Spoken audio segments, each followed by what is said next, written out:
that have not been. Thank you very much. Shri Chirag Paswan.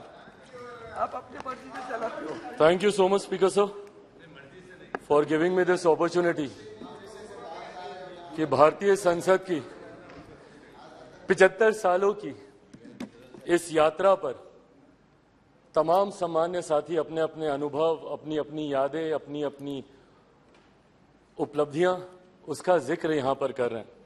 मुझे लगता है sir, एक दिन कुछ घंटे इन 75 सालों की यात्रा को समअप करके बताने के लिए बहुत कम है, पर मैं बधाई दूंगा जिस तरीके से आज हमारे प्रधानमंत्री आदरणीय नरेंद्र मोदी जी ने इतने कम समय में इतने खूबसूरत शब्दों के साथ जिस तरीके से इस 75 साल की यात्रा के बारे में उन्होंने पूरा बखान किया, जहां हमारे देश के प्रधानमंत्रियों के योगदान से लेकर इस संसद को चलाने में छोटे से छोटे कर्मचारी के योगदान तक की उन्होंने सराहना की, उनको भी उन्होंने सम्मान देने का काम किया। मीडिया के हमारे साथियों का भी उन्होंने जिक्र किया।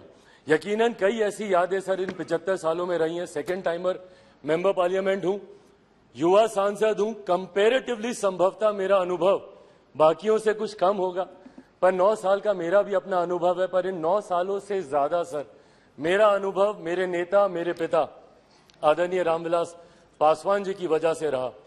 बचपन से जब से होश संभाला, उनके माध्यम से इस संसद की कार्य प्रणाली को समझा, इस संसद की कार्य शैली को समझा, और जब पहली बार इस लोकसभा में आया तो उन्हीं का ही हाथ पकड़कर आया।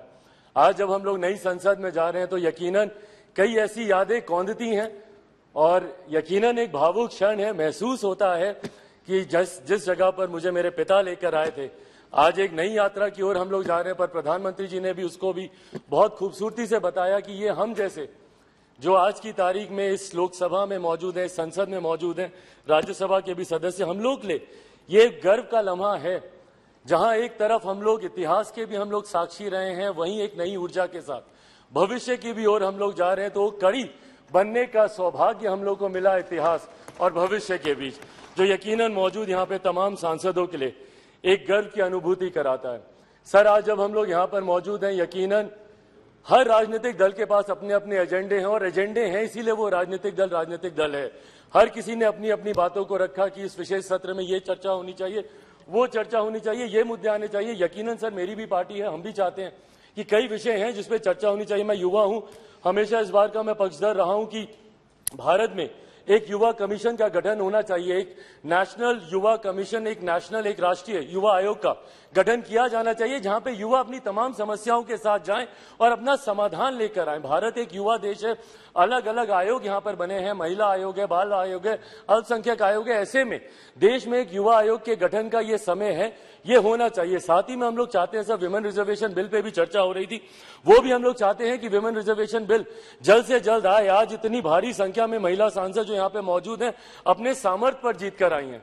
ऐसे में इनको किसी के सहारे की जरूरत नहीं है, बट विमेन रिजर्वेशन बिल आने से जरूर और बल मिलेगा और ताकत मिलेगी, उसका भी हम लोग समर्थन करते हैं। और साथ ही में लंबे समय से हम लोग की मांग रही है एक इंडियन जुडिशियल सर्विसेज को लेकर।